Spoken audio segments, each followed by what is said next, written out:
center and the heart of this conversation are children.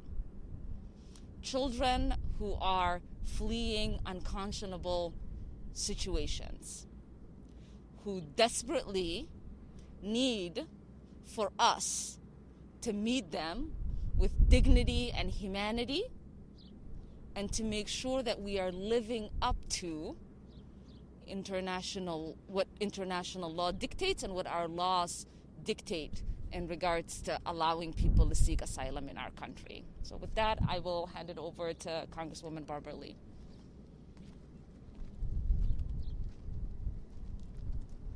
Thank you very much. First, let me thank Congresswoman Ilhan Omar for really sharing the story, and the story as it relates to our children. And this is what it's about, the future. It's about children. And thank you, Congressman Joaquin Castro, for pulling us together to bring us here, because the decisions we make will be informed by what we saw today, what we learned today. And I want to thank you for really bringing it home for us.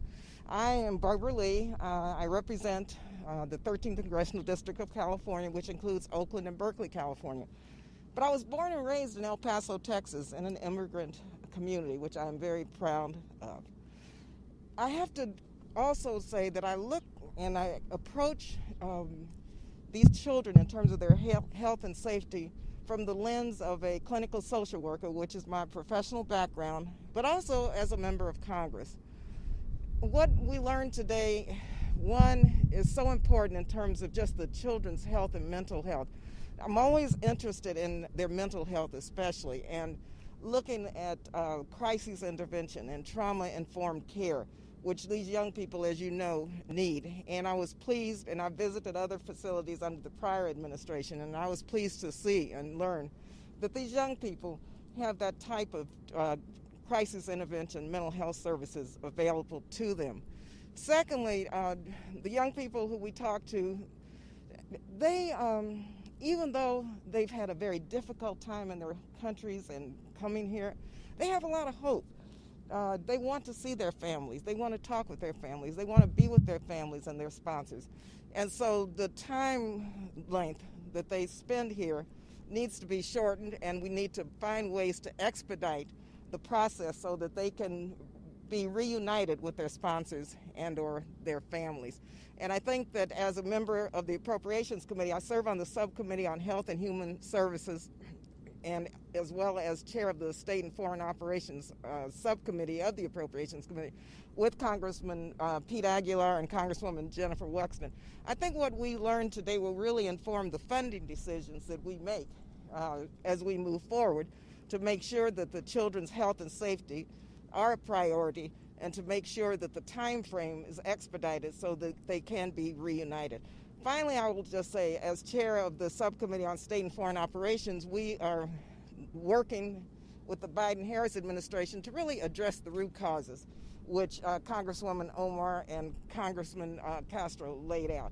And so I'm very proud of my members on that subcommittee who really want to get to the root causes and to work with the Biden-Harris administration, of course, with our Vice President now leading the effort to address the poverty and economic development and violence and all of the issues that underlie what we know takes place and why these children are here. So thank you all again. Thank you so much, Congressman Castro, and thank all the members for really, this is a mission of, I believe, what we have to do, not only as members of Congress, but as human beings, as parents, and as grandparents. And so it's really an honor to be here. Thank you, Chairwoman Lee. My name's Pete Aguilar. I'm the Vice Chair of the House Democratic Caucus. I want to thank Chairman Castro, my chairman from the Hispanic Caucus days, and his entire team for helping to organize this trip.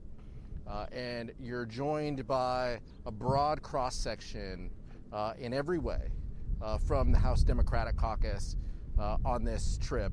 And we all come from our own perspectives, but we are focused on one of the essential functions that is our job of providing oversight. and we take that job very seriously. Congresswoman Wexton and Chairwoman Lee and I serve on the Appropriations Committee. I serve on the Homeland Security Subcommittee, and like Chairwoman Lee mentioned, what we saw and the conversations that we had will help inform the decisions that we are going to make to ensure that this system becomes better. We all agree that it is a broken immigration system that was compounded by decisions that the prior administration made, from withholding aid to the Northern Triangle countries to dismantling our asylum process. We know that we can do better, and we're pleased to have partners in the Biden-Harris administration who want to help us do that job. So I appreciate the opportunity to come see with my own eyes what is happening here, the conditions, to have conversations with these young people, to understand their perspective, and to see that they have relatives who are willing to sponsor them in the United States. So I appreciate the opportunity to be here, and I will now introduce Congressman Jimmy Panetta from California. Thank you, Pete. Thank you, Congressman Castro, for the second time that you've hosted me to the border. I appreciate that. Thank you to all of my colleagues, and thanks to all of you for being here to cover this. My name is Jimmy Panetta. I represent the Central Coast of California and California's 20th Congressional District. Clearly not a border district, but I can tell you a lot of my constituents have crossed the border. A lot of their families have crossed the border. And so it's my responsibility to be here to make sure that those who cross the border to avail themselves of the laws of this country are treated with the same respect, the same dignity, and the same purpose that are the foundation of the laws of our nation. And what we've seen today and what we've heard today is that it comes down to resources. And unlike the last administration that was unwilling to provide the resources, I do believe that this administration, you are seeing resources being and will continue to be provided in order to deal with the number of people who are coming here, in order to deal with the unaccompanied minors who are here, who, as I just heard personally, are seeking a better life, as their parents wanted for them as well. And ultimately, as I have come to, as I grew up with my Italian immigrant grandparents, that is the American dream. And it's our responsibility here to make sure these young men and women who are coming here have that opportunity to fulfill the American dream. And that's my message back to this administration, is that to continue to work together so that we can fund the resources necessary so that we can continue to work with these men and women who are coming here. And so I look forward to doing that, be it on the Ways and Means Committee, I'm on the Armed Services Committee, I'm on the Ag Committee. All three of those committees, I believe this issue affects us. And so I look forward to working on that and working with all of my colleagues as we go forward to make sure that everybody has the same opportunities that we did. Thank you. I'll turn it over to Congresswoman Rashida Tlaib. Sorry. It's okay. Jennifer Wexton. Well, hello and good afternoon. My name is Jennifer Wexton. I represent Virginia's 10th Congressional District. So Virginia, not a border community, but I did have an opportunity in my previous life as a guardian ad litem to work with some of the unaccompanied minors who were in foster care. And so when I heard what was going on here at the border, I wanted to come and see for myself and ensure that these kids were being treated in a way that was safe and secure and with the dignity that they deserve. And from what I saw here today, I'm very confident that they are. But I also came to see for myself what we can do better and to listen and to learn. And we came away with concrete examples of things that we can do to help speed the process so that kids don't have to spend so long in facilities like this. Things that we should do at the border to help speed their process there as well. And we're also going to have to address the long-term factors as well, because this is not something that arose overnight and we're not going to fix it overnight. So we need to get serious about also dealing with the push factors in the Northern Triangle countries. And I'm very pleased to have partners in the Biden-Harris administration to make that a reality. So thank you very much. It was great to join you here today. And now I'll toss it to Rashida Tlaib. Thank you so much to Joaquin again for allowing me as a member of the House Oversight Committee to come myself and be the eyes and ears for many of our American neighbors all across the country who cannot access these facilities and be able to look in the eyes and listen directly from the people being directly impacted by us not doing more to have a just, humane immigration system. You know, today a young boy from Guatemala just looked at me and I said, well, what is it that you want me to know? What do you want the president to know? And he said that I'm a human being, and it was that simple for him. And I you know, looked at him, and for me, I want to do right by somebody that just is seeking that kind of human dignity, to be just acknowledged as a fellow being. And one of the really important things that we learned here today is these are frontline organizations on the ground here, federal agencies on the ground here who are telling us this is what you can do. This is what you can do to make sure that children can live, right? And today, as I got off this bus, all I could think of was Jacqueline. Jacqueline, who was only 7 years old when she died in detention in 2018, under our care. I don't want that to happen to any child under our care. So it is our responsibility and our duty to come here, to be the eyes and ears for our country, and to make sure that we do right. What I can tell you is I'm optimistic that if the Biden administration has already sent folks here to listen to recommendations of how we can be able to make sure that these children are not already going through more trauma when they get here. You can hear that and see it in their faces. I'm a mother. I saw it in their faces. They're tired, but they're so still scared. And it's so important for us to be able to, again, understand that these are children. These are children. And so today they gave us those recommendations, and I'm hopeful that this leadership, that the folks that you see here today, will go back and make sure that, again, the resources are here, but also the policies are in place to make sure that, again, that we are treating them humanely. And there are processes now that are legal. And again, we need to make sure that we're following those processes and not allowing people to use these folks as some sort of political pundit. They're not. These are children. And it's, again, very important that we are here to investigate, to fully see it, to have that oversight, and again, do right by these folks. And again, you know, I don't want to hear about another 7-year-old or anyone under our care to have gotten that sick and died. And again, what I saw here today, again, was I was hopeful that we are leading with compassion, finally. So thank you all so much. All right, well, that concludes our remarks from the members of Congress. We have time for about 3 questions. We've got to get back to San Antonio. Some of the folks are going to go on to El Paso, where Veronica Escobar, the Congresswoman from El Paso, is having people to inspect the Border Patrol stations there. Antonio. Okay, would you say these kids are better off here than being just let go on their own? Yeah, as I mentioned earlier, and others have as well, the ultimate destination and the right destination for these kids is with their family or relative sponsors. It does take some time to process them, and they're much better off here than they are in the CBP processing centers, where we have seen, not just in the last week or so, but even before, in years past, the conditions at the CBP processing centers, where you have people sleeping with aluminum, what it looks like aluminum blankets and so forth. So this is a much better situation for them, but it's not the right situation for them.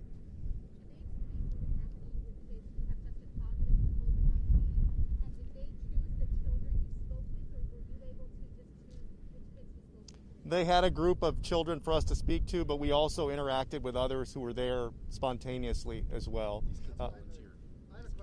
And those kids volunteered. Yeah, let me just finish this one. And with respect to COVID-19, they're taking all COVID-19 protocols. We were all made to wear N95 masks. We've all been vaccinated.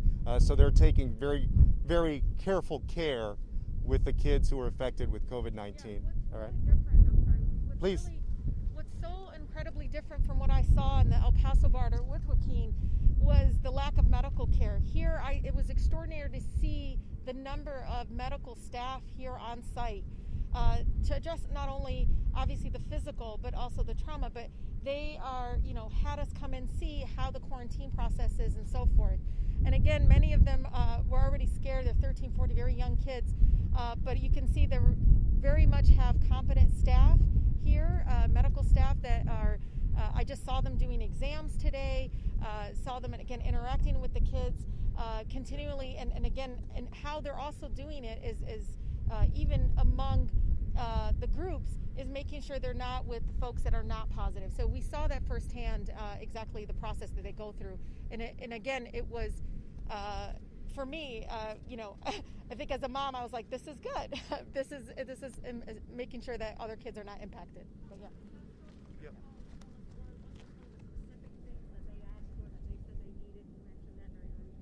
The recommendations for speeding up the process, yeah.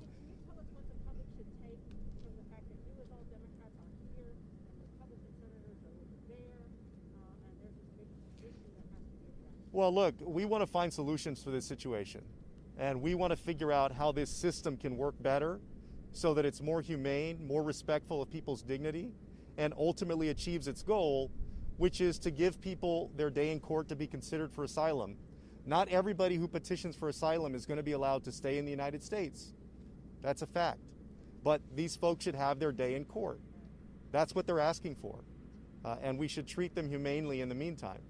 And so with respect to some of the recommendations, for example, there was a recommendation on how the federal government could keep people in places other than the CBP processing centers so that they would still be identified for who they are when they come when they present themselves at the border, but they wouldn't be kept in those cramped facilities, and that you could process them more quickly by mobilizing the federal agencies to one location to do that.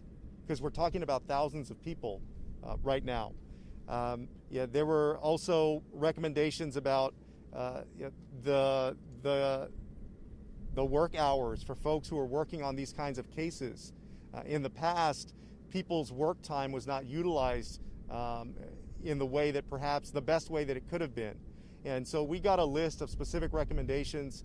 Those were also passed along, many of them to the administration a few weeks ago. But I'm glad that we were also informed of them so that we can go back and press the administration on work on those things as well. Yes, Barbara. One of the most important recommendations that has been presented is a variety of ways to shorten the length of time.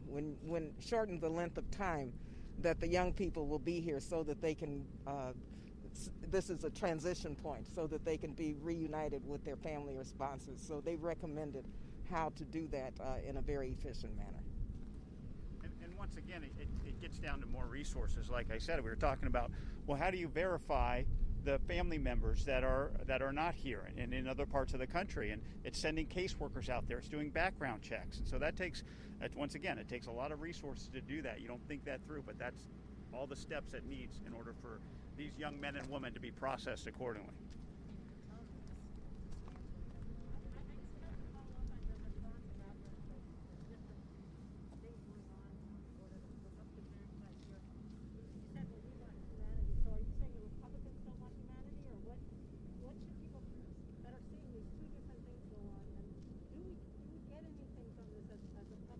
Yeah.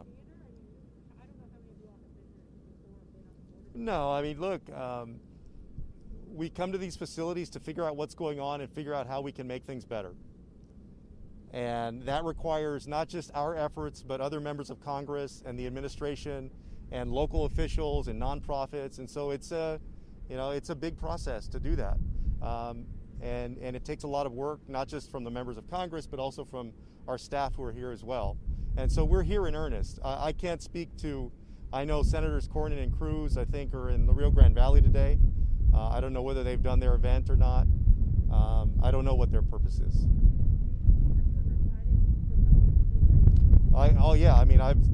In fact, I think on Twitter, before we did this trip, I said any member of Congress who's interested in attending to reach out to my office. I've done that before on the other trips that I've done. And we've actually had, on occasion, in the past, not this time, but we've actually had Republican members of Congress that have been part of things that CODELs that I've been on to border facilities. Yeah, 87 members of Congress here. Would you call it a crisis, what's going on with immigration and the border? Young people fleeing violence is a crisis. A broken immigration system is a crisis.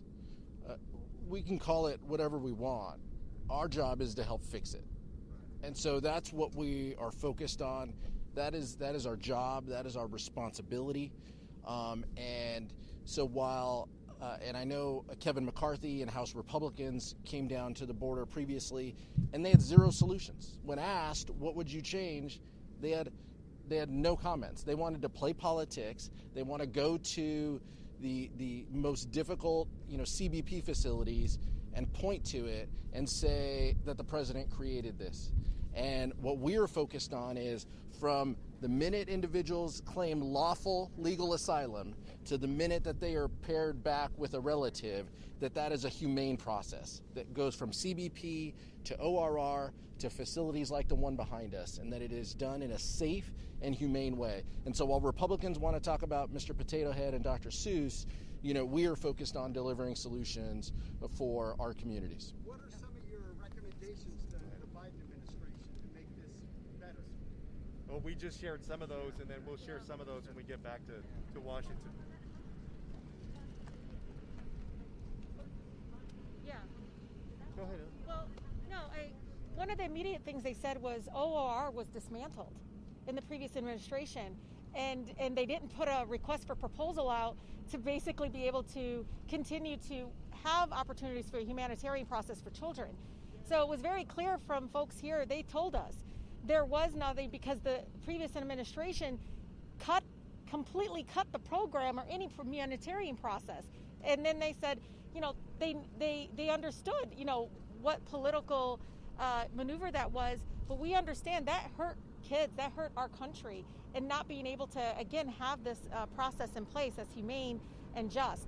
And so it was very clear if you look at the data, the information, but OR was pretty much dismantled. They didn't send any requests for proposals out to continue that program, and at the result, this is why I think it's already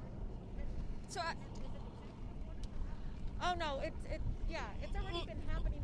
Let me say this. I think it's been made very clear by the administration that it's not more resources they're looking for, that it is not the executive orders that they did that has caused what's happening with our borders and the children that are coming in. These are natural occurring, right? And so what they're looking for right now is to figure out how the resources they already have. The administration hasn't asked for new resources. The resources they already have, how to deploy that in the most effective way to address a problem that was created by an administration that believed you had to create maximum pain in order for immigrants not to come to our border. And so when you have an administration now that says we are going to deploy maximum humanity and dignity in treating people in regards to our policies, then we are excited because then we see partners in humanity. We see partners who see children who are coming to our country seeking help. And what we are ready for, right, is to listen to the recommendations that are made that the administration already sent representatives for, and as members of Congress, use, right, our collaborative work and say, these are the recommendations that you got when you were there. We heard the same things. What is it going to take for you to be able to implement these recommendations? What is it going to take for you to expedite these reunification for some of these kids who are here, who already have family members here? What is it going to take for you to have more licensed places so that kids who don't have immediate family members here can be in those environments? How do we expedite the asylum process for some of these kids?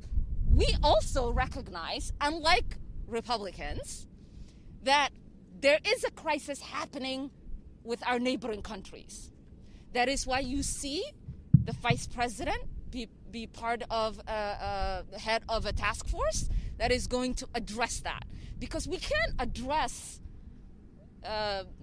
migration without addressing the root causes of migration. And many of us have been talking about that for a really long time, right? People don't just choose to leave. the comfort of their home and their country unless they have to.